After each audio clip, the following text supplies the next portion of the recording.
Hey folks, and welcome to another installment of Dave's Impressions. This time around, Poi. These impressions were taken from playing the game for around 30 minutes. Enjoy! Aside from being fun to say, Poi is a love letter to the 3D platformers of old. Its most noticeable influence is Super Mario 64, with its small levels full of blocks to jump on that change slightly depending on what the goal of the stage is. Instead of stars, you're hunting for explorer medals, as you want to become an adventurer and you're helping an old man find his lost wife by collecting as many as possible.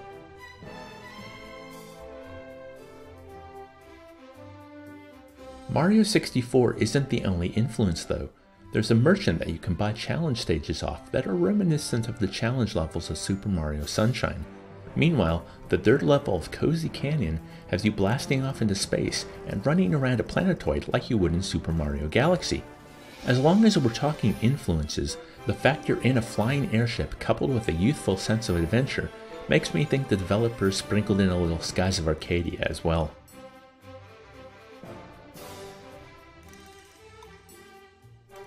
Since this is a platformer, the most pressing question you can ask is how does it feel to play?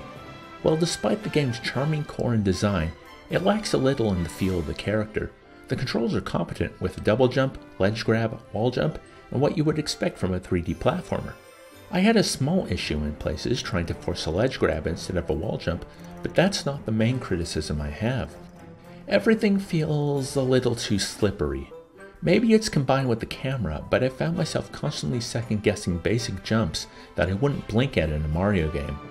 It could be that once more time is spent growing accustomed to the movement, confidence will eradicate this feeling, but if a player doesn't find the movement of a platformer particularly engaging from the get-go, they're not going to want to put in the time to learn its particular rhythms.